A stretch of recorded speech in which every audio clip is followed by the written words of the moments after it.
What's up everyone, Metz here, or Guillaume Metz, my French name. And this video is for the guitarists out there that feel stuck in the same repetitive patterns when you're trying to improvise and play a solo. So it's really for those that feel like they know their scales, or at least some scales. They can play most of the shapes of the major and or minor pentatonic scale. Essentially, if I asked you, hey, play me all those shapes, you could probably do it fairly easily. Yet when it comes time to take a solo, whether it's over a backing track or in a band or at a jam session, you feel like you default back to the same ideas over and over again. Now, again, we've all been there as guitarists, I think, so what I want to do here is give you some general advice, but also a few specific exercises so that you can finally start bringing some fresh ideas into your playing. You'll see that some of these exercises are actually somewhat counterintuitive, and I don't really see a lot of people talk about them out there. So make sure you stick until the end, and I promise you this really works. If you're coming back to this channel, then welcome back and thank you. And if you're new to this channel, then welcome. My name is Will Metz. I'm from France originally, so my French name is Guillaume Metz. I'm actually a former engineer of training, and I decided to take a left turn at some point and become a professional guitarist. In the process of training myself to understand music theory and fretboard navigation, I found a passion for explaining this to other people, really helping guitarists, aspiring guitarists out there, understand rationally how music works and how you can apply music theory to your fretboard to become a better player and improviser. Whether you're new here or returning, please make sure that if you like those videos and you find value, you hit the subscribe button, give me a thumbs up, and leave a comment if you have a question. I promise that I really read and try to respond to all the comments. Again, I know everyone is asking you to do this, but it really definitely helps a channel like this. It helps with the algorithm and hopefully will allow me to help more and more guitarists around the world. So without further ado, let's get into it. So how to break free from your old soloing patterns? Well, first we need to understand what happens. Why is it that we always play the same things over and over again? And the reason we get stuck there, believe it or not, is not a lack of freedom or necessarily a lack of knowledge. It's actually too much freedom. Essentially, when you know all your shapes, you have so many options as to what you could play, the notes you can play, the rhythms you can play, that your brain kind of short circuits, doesn't really know what to do.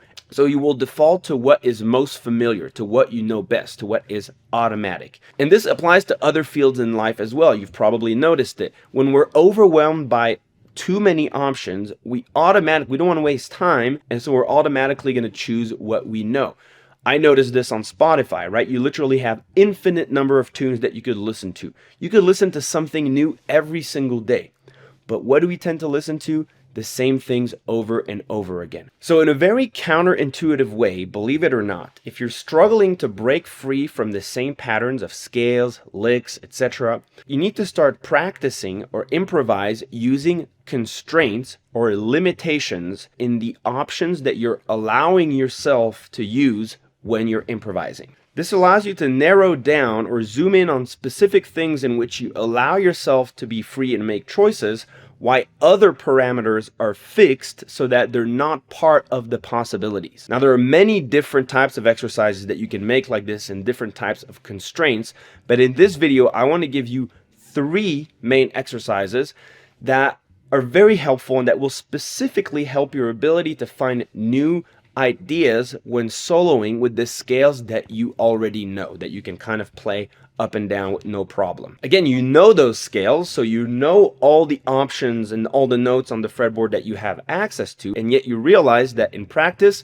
when the click starts and you start soloing, you're gonna use only small little portions of these scales. You're always gonna do the same kind of slide ups and downs and little licks, etc. You're not utilizing the scale all over the fretboard to its full potential, and that's what we want to train. So let's start with the first exercise.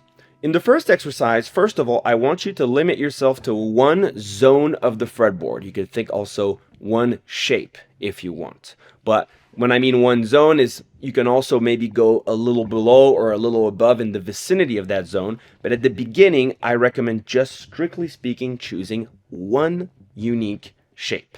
Let's say that we're improvising over a tune in G major. I'm going to choose for the sake of this exercise the E shape of the G major pentatonic scale, because I know most of you will probably be more familiar with the pentatonic scale, but understand that this applies to anything that you're trying to apply. Scales, modes, doesn't matter.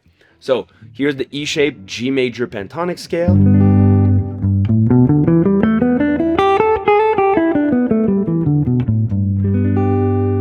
Okay, so that's kind of the limitation number one. Limit yourself to this shape. Now here's the other limitation. I want you to strictly play the scale up and down linearly. Meaning that if I'm starting with this note over here, the next note I have to play in my improvisation is this note, the following note. Once I'm done playing this note, I have to play this one and this one and this one. So in your solo, you're basically going to be doing this.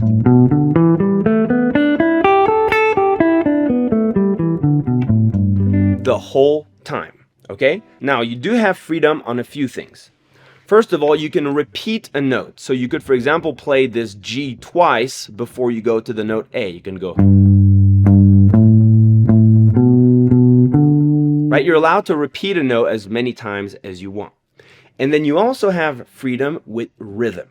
You can play any rhythm you want during this pattern, as long as you're always going from one note to the next. You can't ever go back like this, right? You can't go backwards. It's always up, down, up, down. You can repeat notes. You can use any rhythm that you want, and you can use any phrasing that you want. So if you want to, do a slide from this note to this note, that's fine. If you want to hammer on, that's fine. If you want to glide, right? That's totally fine. Phrasing, you do whatever you want. So again, what you'll notice here is that you won't really have to think about what notes to play, because you know exactly what to play next. You have no choice in that decision. This is going to allow you to focus more on one thing that guitarists actually lack most, and what makes their solos so kind of boring and predictable, and it's their rhythmic vocabulary. You're going to have to make this interesting using rhythm. And you're also going to have to pay attention if you're playing over a chord progression, to the notes that you're going to stop on, that you're really going to let ring, and that are going to have an impact right over the chord that you're playing. Remember that it doesn't really matter what notes you play when you're playing fast, right? If you're playing fast up and down, it's more going to be kind of like a rhythmic element almost. It's the rhythm that's going to make those fast lines interesting. It's when you stop on a note, when that note resonates and the listener has time to hear what that note means compared to the chord progression or to the chord that you're playing. It's in these moments that it's important to choose the right note. So you're going to have to pay attention to that. When choosing those notes, a lot of people will be like, well, should I think about the chord tones, the arpeggios, or whatever? You can, and it can be a good exercise at some point. But for the sake of this one here, I want you to try to use your ear. Try to internalize the sound of each note in the pattern. And as you're listening to the chord progression, try to anticipate kind of what chord is coming and which note you think is going to sound best over this. It's much better to do it by ear. And if you want to train your ear like this in a shape, you can watch this video I just did on how to play what you hear. It's going to give you some exercises to do this. Bottom line, again, if you start thinking about chords and arpeggios and everything, it's going to add to the overwhelm again, and you're going to be distracted from what we're trying to do here. So try to use your ear when you're doing this. So let me give you an example of what that would sound like over a basic G major chord progression.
Okay, so that sounds basic and easy. You'll see it's not at all. Every time I ask students to do this, they automatically can't resist. They actually have a really hard time, just strictly speaking, sticking to going up and down the scale and just leveraging rhythm. You'll notice a few things again. You'll notice, for one, how good just a scale up and down sounds over a chord progression if it's played with proper rhythm. You don't need necessarily all the fancy things. Think of all the common melodies that you know. They're typically not that difficult. It's often the case that you have just an ascending part of a scale and then descending part of a scale. So you'll notice that it sounds pretty good. If it doesn't sound good, what does that mean? It probably means that you have a hard time coming up with creative rhythms, or that you're stopping on notes that don't really fit the chord progression. If you have trouble finding cool rhythm ideas and you just can't get out of the same rhythmic patterns when you're going up and down, guess what you're going to do? Limitations. You're going to try to limit yourself to specific rhythms. Try to play all the different rhythmic units that are available. Play whole notes, play half notes, play quarter notes, dotted quarter notes, then eighth notes. You can play offbeat eighth notes, so just the ends, right? 1 and 2 and 1 and 2 and 3 and, right? Those are things that most people don't use. Play all the different combinations of 16th note patterns, right? There's so many different rhythmic combinations. So if you lack vocabulary, it means that what you need really is a rhythmic study. And so try to explore rhythm, write down all the different rhythmic symbols and units, and stick to those for a little bit. And then you can try to start combining them, and that will be a wonderful exercise. Again, you can use Earmaster. It's a program that I recommend. I recommend most of my videos because I use it a lot for ear training. It's very inexpensive, but it also will allow you to do rhythmic reading. And so rather than just reading the rhythm, you can generate brand new, fresh rhythms, and then you can kind of deconstruct it and try to stick to that rhythm as you're going up and down the pattern. It'll bring you some new rhythmic ideas that you didn't think of before. Again, there's a link with a discount code down there. I'm affiliated. It's not going to make me a millionaire. It's just that I really believe that this product is amazing, and you'll see it's very inexpensive. So you see, the philosophy here is that when we feel like we're stuck somewhere creatively, instead of muscling through or learning new licks or new scales or whatever, you'll see that doesn't help. You need to use limitations, and that will isolate the parts that are basically lacking ideas when you're trying to improvise. A lot of the time, that's rhythm. You'll also notice that you're finally going to play the shape to its fullest, because a lot of guitarists, again, they play their scales when they're practicing, but when they're playing a solo, they don't really play the full scale, thinking that they're going to sound scaly if they do this. But you'll notice that what I play there doesn't sound super scaly if you play interesting rhythms. Scaliness is not due to the fact that you're playing scales. You have to play scales when you're improvising. It's due to the fact that you're lacking probably interesting rhythms, and then of course also phrasing. So if you notice that when you're going up and down, your tone is kind of boring, you never use slides, you never use glides, bends, hammer-ons, then it might be time to focus on this. And then again, you can do limitations. Focus on just hammer-ons and pull-offs. You have to play hammer-ons and pull-offs throughout the whole thing. You can do the same with slides. You slide from one note to the next in the patterns.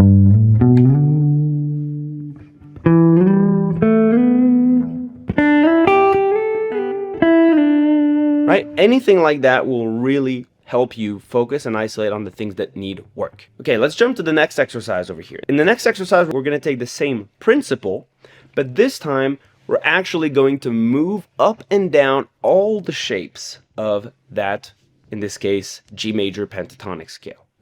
So again, you're forced to follow that specific sequence, but you can use any rhythm you want, any articulation you want. So here, the sequence that we're going to use is up one shape, down the next. That's going to force you to really work on that cross shape navigation on the fretboard. So you go up the E shape, and then you go up to the next one, the D shape, and play that one down.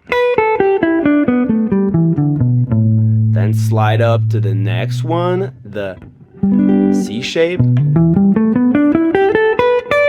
up to the A shape, up to the G shape, and up to the E shape. For this exercise, we're going to stop here, so we're basically going to go up a whole octave, but you could go as high up on the fretboard as you want. When you get to the last shape, you're going to go back down. So we went down this shape, we go up the previous, then down this shape here, down the D shape, and then we're back where we started. And then you just keep doing that up and down and up and down. If you're not familiar with those kind of caged named shapes, watch my pentatonic video over here. It's going to explain everything for you. I'm not going to kind of go into it right now because I'm trying to focus on something else, but there's a full video here that will explain everything for you. Again, any rhythm, any articulation, and you can repeat notes in the pattern, but you can't go backwards. It's up, down, up, down, up, down. Let's give it a try.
You get the idea. Again, this exercise, maybe for some of you it might seem simple. It is not. And it's really going to put you under the test too of, do you really know your shapes? A lot of people say, I know my shapes, but I can't improvise. But do you? All right. So that will show you if you actually know your shapes, can cross between them like this all over the fretboard.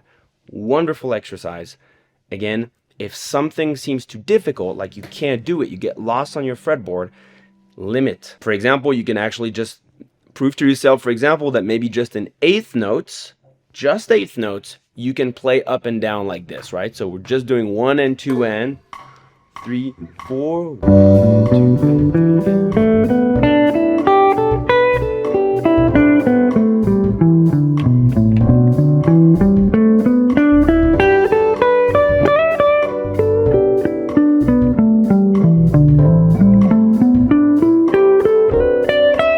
Okay, if that's easy, you can start doing 16th notes. You can, try to be creative with the constraints that you're putting here. But what matters, again, is those constraints. Trust me, you're going to grow a ton. Okay, final exercise. This one's tricky. So in this exercise, we're actually going to kind of think the other way around. We are not going to block where we can play and which shapes we can play. Instead, we are going to block the rhythm. So you're going, for example, to say, okay, I'm going to play non-stop 16th notes the whole time, or non-stop 8th notes.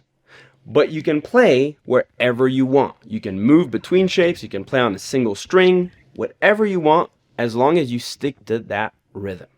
So now you have zero rhythmic creativity, but you have melodic creativity. You can play whatever patterns you want, you can jump whatever intervals, you can really do whatever you want. And so you're kind of working and you're attacking the problem from the other angle.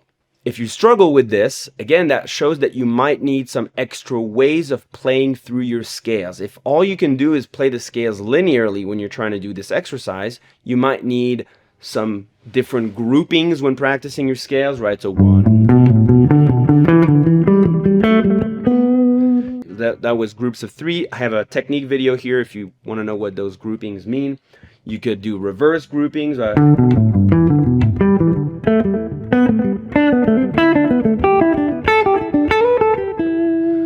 All those things are going to create more interesting patterns in your scales rather than just going up and down. There's all sorts of techniques. Again, watch that technique video if you want to learn those.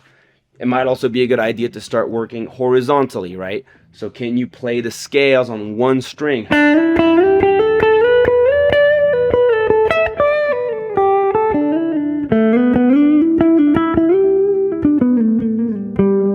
That's another way you can bring forward different ideas and a different sound. And again, you have to stick to that rhythm. So let's start with just 8th notes to make it not extremely difficult. 16th notes can be a little tricky, you'll see. Let's do 8th notes.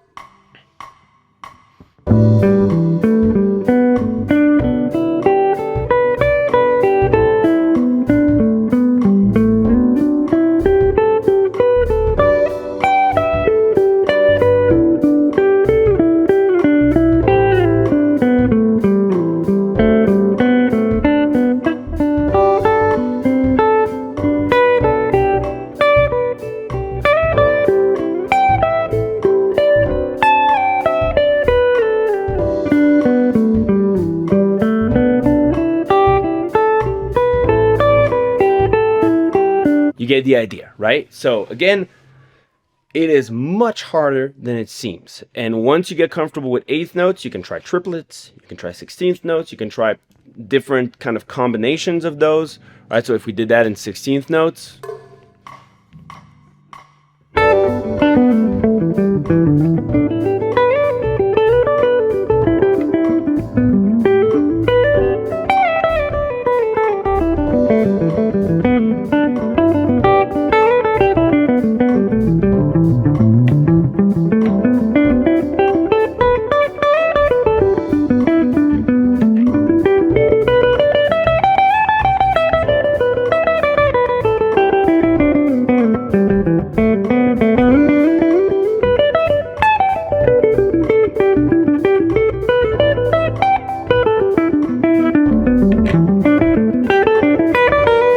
again, this is really tough, right? It definitely got me thinking. That was actually take number 16. Anyways, joke aside, great exercise that I strongly recommend. Okay, so that's kind of it for this video. This was a little bit of a shorter video because I just wanted to give you some extra tools, some concrete exercises that you can actually start implementing today. These exercises will be an eye-opener, and you'll notice that it's going to force you to think much differently and explore different ideas. Once you've practiced this a little bit, what you should do is slowly decompress, right? Slowly take away these constraints and see how that changes the way that you improvise freely. You will notice, guaranteed, that if you practice these enough, it will have a huge impact. It's going to help your creativity, your ideas. It's going to help you get better in the categories that you really need to work on. It's also going to make you much better at knowing your shapes all over the place and utilizing the fullness of these shapes, not just little bits and pieces. You're not going to be able to think in licks and little tricks and things like that. And again, there is ways to make these exercises sound good. If they don't sound good, it's not the scale's fault. It's your fault. And you have to practice the elements that are preventing you from making these constrained or limited exercises sound at least decent. Now, I made this video because I actually started experimenting these exercises with the students of my guitar academy, the Metz Guitar Academy. I started this academy to help any guitarist that's kind of stuck at the intermediate level really break that plateau. Again, I don't take beginners, but if you're somewhere around the intermediate level and you want to break free, you know a bunch of stuff, but you are stuck at that level and you'd like to be more advanced. Maybe you don't understand theory. Maybe you don't know how to properly navigate your fretboard and you get lost all the time. You don't understand rhythm. Any of those things are explained fully in my Guitar Academy through a step-by-step video curriculum that gathers over 550 videos. They're short videos, kind of like step-by-step. I really want to give you bite-sized chunks. There is exercises and quizzes to test your knowledge. And then I also have 7 different group calls per week with small groups of guitarists that I really coach kind of on an individual basis. They're very intimate. Everyone in the academy has a great mindset and is just looking for one thing. It's to grow and break that plateau, which is possible, I guarantee. If you're skeptical as whether it's possible, you can always watch my testimonials. There'll be a link to my website over here, and you can see all the amazing feedback that I've gotten from my students. You would also be part of a community that I created with all these guitarists, and that will help you learn further and also connect with like-minded people. If you're interested in this, again, there is a link to apply directly over here. We can have a 45-minute chat together. I'll give you some tips. I'm not there to just enroll anyone. I actually just had a call here. Someone was too much of a beginner. If you're a beginner, if you're not sure, then I will give you tips. I'll tell you exactly what you need to do next. I'm not just going to want you to join if you're not ready for this. If you are ready for this, if I think that it could benefit you, then yes, we can definitely talk about you joining, and you're going to have an incredible experience. If you want to know more about this, there's also a link to a free training video where I explain the methodology and the concepts, how you get stuck at the intermediate, how to get out of it. And again, I'll put a link to my testimonials if you are skeptical. Like, I understand it's a confusing world out there in the world of music education. So I just want you to know that there are some actual people in my program that are getting incredible results, and you could be one of those people. That's it for this video. Again, I hope you enjoyed. If you did, hit the subscribe button, give me a thumbs up or thumbs down, but preferably not. Hopefully you liked it. And leave a comment. I will always answer to those comments. Take care, everyone. Salut, bisous.